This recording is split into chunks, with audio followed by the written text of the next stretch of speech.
She said I was cruel, that I didn't understand love. But how could I, when the man she called her future was the same one who once called me brother? That night, the world I'd built, every line, every story, came crashing down. My daughter's tears burned more than any betrayal. And for the first time in my life, I wished I'd never known the truth. My name is Marcus Hale. I'm 56 years old, a retired novelist who once believed that words could heal. For more than 3 decades, I wrote about people who lost everything and somehow found their way back. Readers said my stories gave them hope, that I understood pain and forgiveness. I didn't. I just knew how to make suffering sound poetic. After I left the city, Brielle and I moved to a quiet town on the edge of the countryside. She said it would help me rest. No publishers. No deadlines, no noise. I thought peace would fix everything, but silence can be its own kind of punishment. When the world grows too quiet, you start hearing what your heart's been trying to say. Brielle is the gentlest soul I've ever known. She has the kind of patience that softens everything it touches. She still believes in kindness, in giving people the benefit of the doubt. I envy that. I used to believe in it too, before I learned that love can be honest and still hurt. And then there's Bailey, 22, our only child. She's all light and defiance, too brave for her own good. She grew up surrounded by my books, always wanting to understand the world the way I wrote it. When she was little, she'd crawl into my study and ask, "Why do your stories always end with someone crying?" I'd laugh and tell her, because truth usually does. I thought I'd taught her everything about love and life, how to be careful, how to guard her heart. But children don't listen to lessons about pain. They have to feel it for themselves. After retiring, my days became simple. Morning coffee, a walk through the garden, the old typewriter collecting dust in my study. I thought I'd earned that calm. I believed our home was safe, a place untouched by drama, untouched by the world outside. But peace is fragile. It's not a wall, it's glass. One truth, one choice, one secret can shatter it completely. When I look back, I can't point to one moment that changed everything. Maybe it was a glance, a tone, or a silence too long to be innocent. Maybe it was just a father's instinct, whispering before the storm.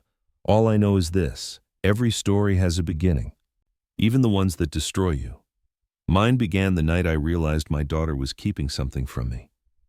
I used to think I could write my way out of any pain. That's what writers do. We turn heartbreak into language. But this time, the words wouldn't come. This time, I wasn't the author. I was the father. And the story that was about to unfold would make me question everything I'd ever believed. About love, about truth, and about how far a man will go to protect his family. They say peace is the reward after a storm. For me, it came quietly. No applause, no grand finale, just mornings that smelled of coffee and rain. I'd wake before sunrise, sit by the window with my notebook, and write lines that never asked to be read. After years of deadlines and crowded cities, silence finally felt like luxury. Brielle would hum in the kitchen, her voice soft and steady, like it had always belonged to this quiet life. She'd call out, "Coffee's getting cold again, Marcus." I'd answer without looking up, "So am I. Let's see who gives in first." She'd laugh, the sound small but alive, and I'd think, this is what happiness must sound like. Most days I'd spend hours in the garden, trimming roses that never seemed to bloom the same way twice. Brielle said I had too much time on my hands. "Writers don't retire," she told me once. "They just change subjects." "Then I suppose," I said, brushing soil off my hands, "I've changed from people to plants." She smiled. "At least the plants don't argue back." And then there was Bailey, 22, freshly graduated, working part-time at the town library. She'd come home with her tote bag full of books, her voice bright with stories I'd never heard. One evening, she dropped her bag on the couch and sighed, "Dad, do you know how many people return books late? It's a war out there." "A library war?" I asked. "Sounds dangerous." "Deadly," she said, mock serious, "especially when they argue about overdue fines." She'd sit at the table, flipping through pages, and sometimes glance at me. You still write in that notebook? Only when the world gets too quiet, I said. What do you write about? Us, I told her. This. She laughed. Then it must be a very short story. I smiled. Maybe, but it's the one I never want to finish. Evenings were my favorite. The three of us at the dinner table, Brielle's cooking filling the room, Bailey talking faster than either of us could follow, and me pretending to listen while secretly memorizing every sound. Sometimes Brielle would notice. Stop observing us like characters, Marcus. You're not writing a book. Old habits, I'd say. I like to capture the dialogue. Then at least make me sound younger, she teased. After dinner, Bailey often read aloud from her favorite novels. She had that calm, melodic voice that made even tragedy sound beautiful. One night she paused mid-sentence and asked, "Dad, why do writers always make love so complicated?" "Because," I said, "they're trying to make sense of what they never understood." She nodded thoughtfully. "Then I hope I never understand it." Brielle smiled from across the table. "Give it time, honey. Everyone learns eventually." We'd laugh, and for a moment I'd forget that life had ever been anything but kind. Our world was small, but it was ours. Warm, familiar, unbroken. I thought I'd done something right. I thought love, once earned, stayed steady. Sometimes, before bed, I'd linger by Bailey's door. She'd be humming to herself, writing in her journal, lost in her own quiet universe. I'd whisper, mostly to myself, "Don't grow up too fast." And from behind the door, she'd laugh softly, "Too late, Dad." Those were the moments that made me believe peace could last. But peace is fragile. It breathes. It trembles. It waits for something or someone to touch it. And though I didn't know it then, something already had. It started small, the kind of change you only notice when you've lived long enough to fear it. Bailey began going out more often. At first, I thought nothing of it. She was young, free, tasting adulthood for the first time. But little things started to bother me. The way she dressed, the new perfume, the quiet excitement in her eyes when her phone buzzed. One evening, Brielle mentioned it casually. "She's glowing lately, isn't she? Must be seeing someone." I forced a smile. "Maybe.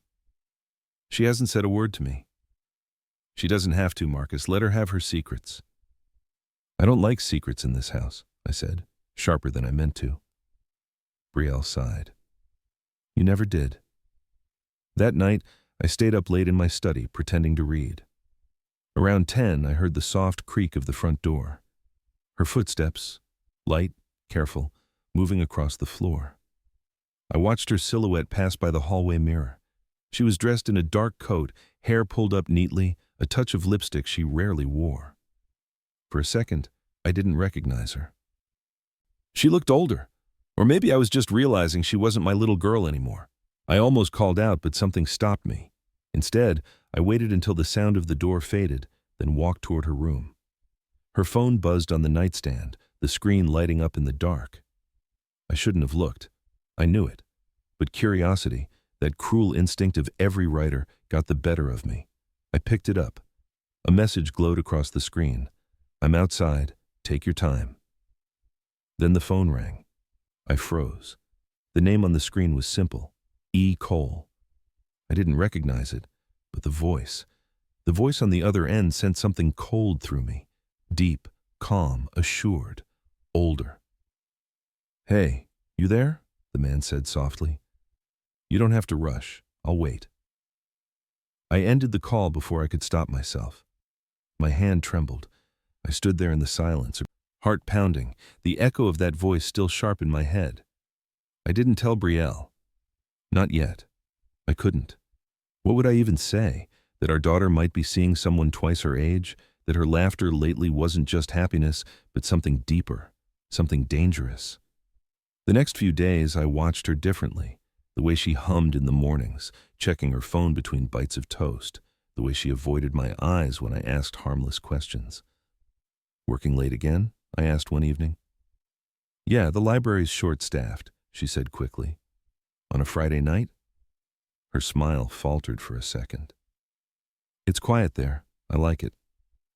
I nodded, pretending to believe her, But that night I followed her. The air was cool, the sky clear. I stayed back far enough not to be seen, my headlights dimmed. Her car turned off the main road and stopped near the park by the river, a place couples went when they wanted privacy. She stepped out, adjusting her coat. A black sedan pulled up moments later. He got out first. Tall, confident. The streetlight caught the edge of his face, and I felt something twist inside me. Recognition, faint but real. He smiled when he saw her. She walked to him quickly, as if she'd been waiting her whole life for that moment. Then, I saw it. When he reached for her hand, the light glinted off his finger. A gold wedding band, unmistakable. I felt my chest tighten, my breath shallow. My mind raced through every possibility. A mistake, a misunderstanding, anything but what it looked like. But I'd written too many stories about deceit to pretend I didn't know what I was seeing. They spoke softly, leaning close. She laughed, that bright, familiar laugh that used to belong to me. I couldn't hear the words, but I didn't need to. The way she looked at him told me everything. I gripped the steering wheel so hard my knuckles turned white. I wanted to get out, to shout her name, to drag her away from whatever this was. But I didn't.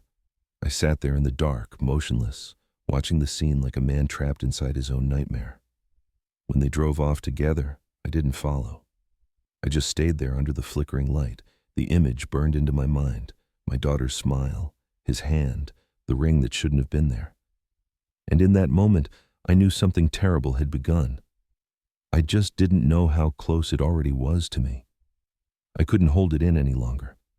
The image of that ring haunted me, followed me through every hour of every day. I stopped writing. I stopped sleeping.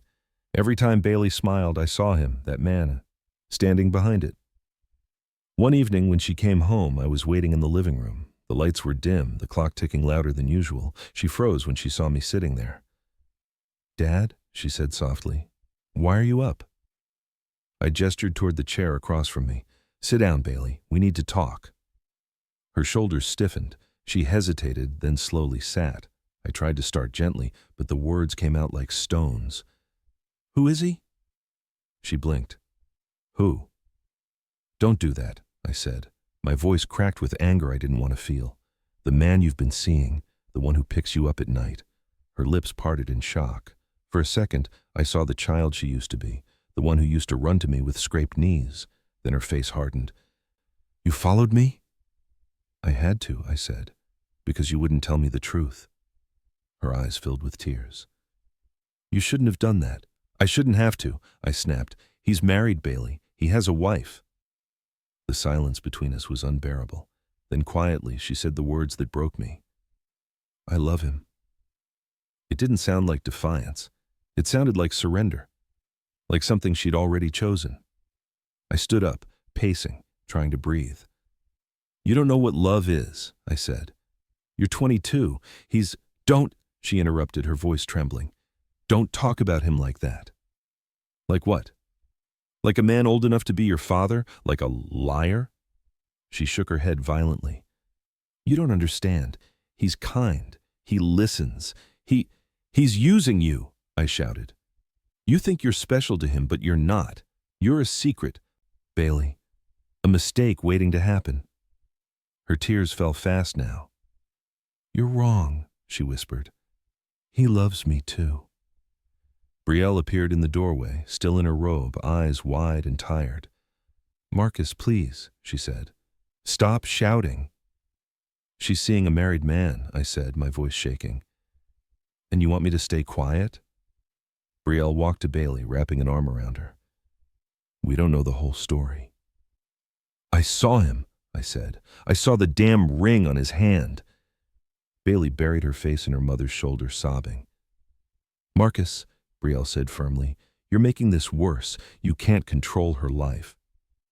"She's our daughter," I shot back. "That gives me every right to protect her." "Protect her," she said, her voice rising now, "or control her?" That hit deeper than I expected. For a moment, no one spoke. The air in the room was thick, too heavy to breathe. Then Bailey whispered something almost to herself. "You wouldn't say that if you knew who he was?" I froze. What did you say? She looked up, eyes red. You know him, Dad? It was like the ground tilted under me. Who? I asked, though a part of me already feared the answer. Her voice cracked. Ethan. Ethan Cole. The name struck like a blade. Ethan, my closest friend. The man who'd helped me survive my early years as a writer, who'd stood beside me when no one else did. We'd lost touch over the years, but I'd never stopped thinking of him as a brother. I stared at her, numb. Ethan? She nodded. He's not who you think he is, Dad. He's changed. He's... Enough. My voice came out low, cold. Do you have any idea what you've done? Brielle tried to calm me. Marcus, please. I turned to her. You knew? She shook her head. No, but yelling won't fix this. Nothing will fix this, I said. Not this. I walked toward the window, gripping the frame so tightly my knuckles turned white. I remembered Ethan's voice on the phone. Calm, patient, familiar. I remembered the nights we used to talk about integrity, loyalty, family. All lies now. My reflection in the glass looked like a stranger's, a man I didn't recognize. I turned back to my daughter, to my wife, to the home that suddenly felt foreign. Bailey's voice broke the silence. I didn't mean to hurt you. I looked at her, my chest tight. You didn't hurt me, Bailey. You destroyed me. She covered her face and sobbed. Brielle whispered her name, trying to pull her close, but I stepped back. I couldn't stay in that room another second. I need air, I muttered, walking toward the door. As I stepped outside, the night wind hit my face, cold and sharp. I looked up at the sky, quiet, indifferent, and realized the peace I'd built, the life I'd protected, had just collapsed. The worst part wasn't the betrayal. It was knowing that both of them, my daughter and my oldest friend, had found love in the one place that would break me most. I didn't plan to see him that night. I told myself I'd wait, calm down, think it through. But anger doesn't wait. It burns until you give it somewhere to go. I drove to his house after midnight. The porch light was still on, that same golden hue I remembered from years ago when I used to visit him, back when Ethan Cole was my brother in all but blood. The man who once said, "We'll grow old as friends, Marcus. You'll write. I'll read." When he opened the door, he looked surprised, but not guilty. That, somehow, made it worse. Marcus, he said slowly, it's been a long time. Not long enough, I replied. He stepped aside. Come in. I won't stay, I said. I only need one thing from you. Stay away from my daughter. His face hardened, but his voice stayed calm. So she told you. She's 22, I snapped. And you're a married man. He nodded once, quiet. I know how it looks. How it looks? I stepped closer. You're twice her age, Ethan. You're wearing a ring that still means something to someone. And she's my daughter. He exhaled, leaning against the doorframe. Marcus, it wasn't planned. She came into my life when I wasn't looking for anyone. She reminded me of something I'd forgotten. Hope, maybe. Hope? I laughed bitterly. You call that hope? You've broken every vow that ever mattered. To your wife, to me, to her. His tone sharpened. Don't turn this into your next novel, Marcus. Real life is messier than your pages. Don't talk to me like you know me, I said, stepping closer. I do, he said quietly. Maybe better than anyone. For a moment we stood there, two old men, once friends, now enemies, bound by something unforgivable. You think she loves you? I said. But it's not love, it's confusion. You're using her to feel young again. His eyes darkened. You think the world revolves around you. Maybe you never realized Bailey isn't your story to write. Something in me snapped. You don't say her name. I already have, he said softly. That was it. The moment reason left me. I grabbed his collar. He pushed me back. My fist rose before I even knew it was there. One sharp motion, years of anger released in a single blow. His head hit the edge of the stone step with a sickening sound. The world went silent. He lay still, blood beginning to spread beneath him, dark and unreal under the porch light. I dropped to my knees. "Ethan! Ethan!" My hands trembled as I reached for him, but he didn't move. Then I heard it. Footsteps pounding, a voice breaking the night. "Dad!" Bailey ran toward us, her face pale in the yellow light. She froze when she saw him, then turned to me, horror in her eyes. "Dad, what did you do?" "I didn't mean," I started, but the words wouldn't come. She knelt beside Ethan, her hands shaking. "Call an ambulance!" she screamed. "Now!" I stood there frozen, the weight of what I'd done pressing down like the sky itself. Brielle's voice echoed faintly from behind me, desperate, distant. "Marcus, what's happening?" But all I could see was the blood on my hands, red, glistening, warm, and the man I once called friend lying broken beneath me. Somewhere in the distance, sirens began to wail, growing louder, slicing through the night like a confession that couldn't be taken back. Bailey was crying, her voice trembling between anger and disbelief. "Dad, how could you?" I wanted to speak, to explain, but there was nothing left to say. I looked at my daughter, the last person who still saw me as good, and realized that in trying to protect her, I'd destroyed everything that made me worthy of her love. The sirens stopped outside. Red and blue lights flooded the yard, and as they pulled Ethan's body from the ground, I stood there, silent, hollow, knowing the story of my life had just rewritten itself in blood. The days after the fight felt unreal, as if I'd stepped out of my own life and was watching someone else live it. The police came that night, their questions cold and methodical. I answered everything, my voice steady though my hands wouldn't stop shaking. They said it looked like self-defense, no charges, just a report. But no one writes reports about guilt. Ethan survived, barely. The doctor said he was in a coma. Severe head trauma, they called it. I visited once, standing outside the hospital window, unable to go in. The sound of the monitors through the glass was enough. I kept staring at his face, pale and unfamiliar, until I realized I wasn't looking at him anymore. I was looking at everything I'd broken. After that, I stopped leaving the house. The news spread quickly. Small towns have long memories. "Writer assaults friend," the headlines whispered. They didn't need the details. The scandal was enough. Every interview, every award, every word I'd ever written turned to dust overnight. At home, the silence was unbearable. Brielle barely spoke, the way she moved around me, cautious, detached, hurt more than her words ever could. One evening, she said quietly, "You didn't just hit him, Marcus. You hit everything we built." I tried to speak, but she stopped me with a look. "You always thought you understood love because you could describe it, but you never understood how to live it." She turned away before I could reply. That was the last real conversation we had. Bailey hadn't come home since that night. Days passed, then weeks. I called, I wrote, I begged for her to answer. Nothing. Then one morning, Brielle handed me an envelope. "It came for you," she said, her voice flat. It was her handwriting. Small, careful, steady. I opened it slowly. "Dad, I've tried to understand. I know you think you were protecting me, but you weren't. You were protecting the version of me that only exists in your head. I can't forgive you. Not for what happened to him, but for never believing that what I felt was real. You've always written about love, but you never trusted me to find mine. Please don't look for me. I need to breathe without your shadow. Bailey." I read it again and again, every line cutting deeper than the last. She didn't even sign it, love. That night, I left her letter on my desk beside a photograph of her at 12 years old, smiling, ink smudged on her fingers after writing her first story. I whispered into the dark, "I was trying to save you." But the house stayed silent. Even my own voice sounded hollow.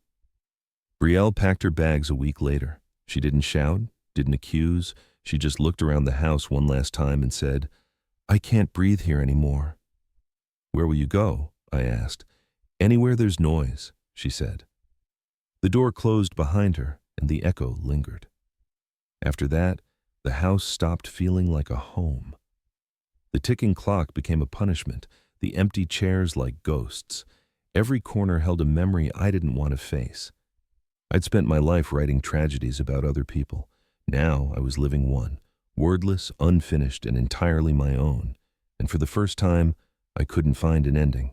Years passed, quiet, colorless years that bled into one another. The world moved on. But I stayed where the noise had stopped. The house grew smaller somehow, the walls closing in as if trying to contain the weight of what I'd done. I lived alone now.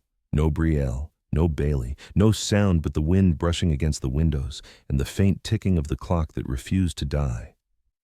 I kept the same desk, the same chair, the same typewriter I once promised I'd never touch again.